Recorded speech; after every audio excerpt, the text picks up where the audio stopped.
What I'm going to be doing today, guys, is making a ginger bug. That's like, think of it like a sourdough starter. That's what I'm going to be making, but it's so you can eventually make a ginger beer, homemade ginger beer. And I'll make a video like that in the future. As soon as my ginger bug is ready, I'll make a second video showing you how to make the ginger beer also. Okay, so welcome to Sunflower Meadow Homestead, and thank you for joining me today. And what I'm gonna basically need, or you're gonna need if you decide to do this, I would prefer to have organic ginger, but these ginger that I got was through Bountiful Baskets, and I got, what did we get? How much was that? 6 pounds.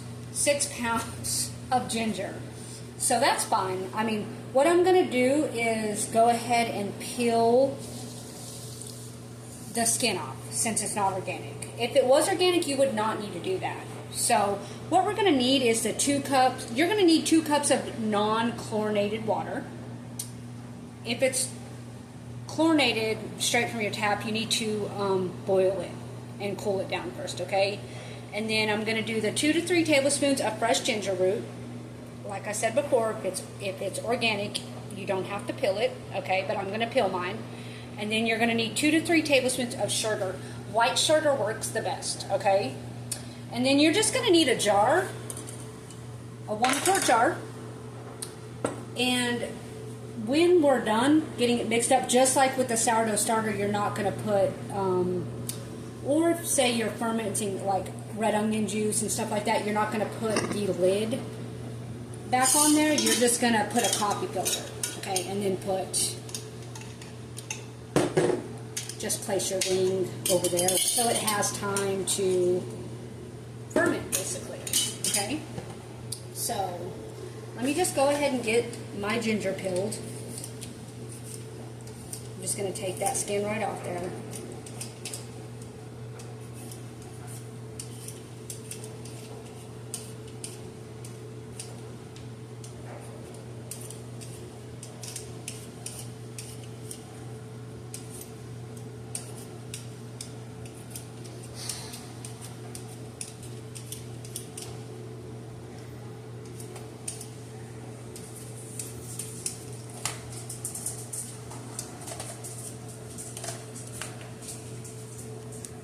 Go. While I'm cutting that, I'm going to grate this up.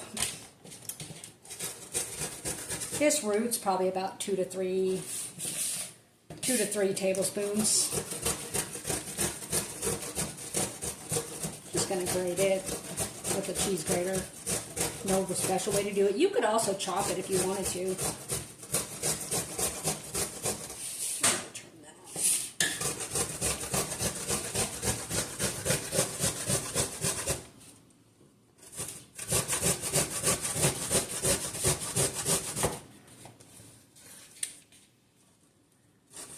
Ginger's a little bit on the stringy side, so, but it smells, oh my gosh, it smells delightful. Yeah, it does not have to be perfect. It's just, don't even have to be tiny. Just get it all out of there.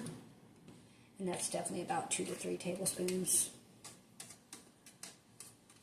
Now I need to figure out what I'm going to do with all the other ginger that I have. Thinking about what, you think we should dehydrate some? Mm-hmm. Make it into powder. That's one of the best ways to preserve it. You can also use fresh ginger peel, just the peel, in vinegar to make cleaning solution. Which I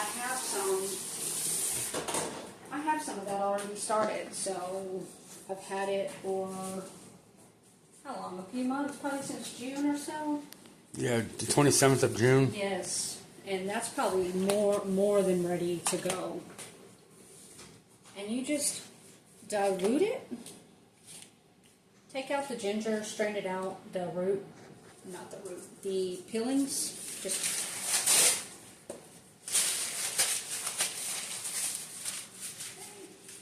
what I'm going to do just take this jar.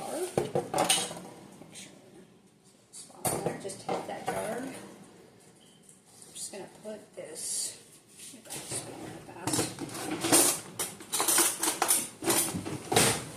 Just put that 2 to 3 tablespoons. It's up to you. The recipe literally says 2 to 3 tablespoons. I'm doing 3 tablespoons of the sugar and the ginger. So if you do 2 tablespoons of the sugar, just do 2 tablespoons of the ginger. That seems right. You know, just put that in your jar. Then just put your ginger in there with it. Doesn't have to be perfect.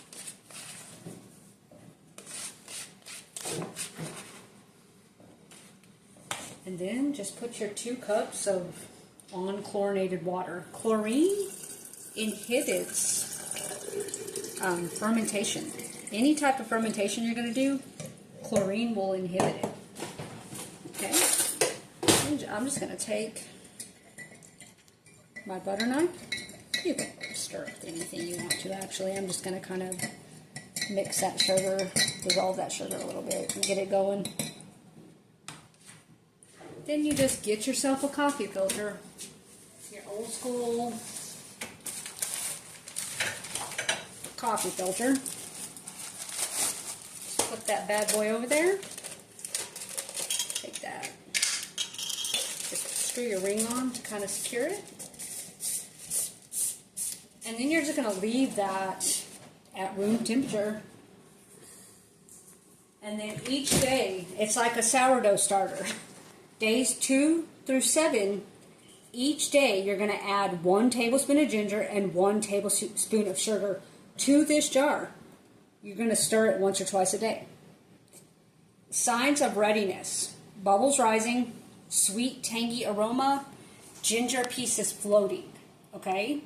And then, of course, to use, you're going to strain a half a cup of liquid for recipes, replace with half a cup of water plus 1 tablespoon of sugar plus 1 tablespoon of ginger.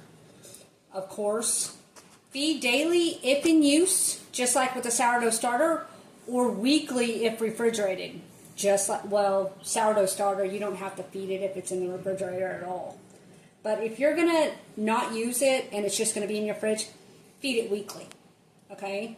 So the next time the next video you see from me, I'll be making the ginger beer. Okay? And thank you for joining me today.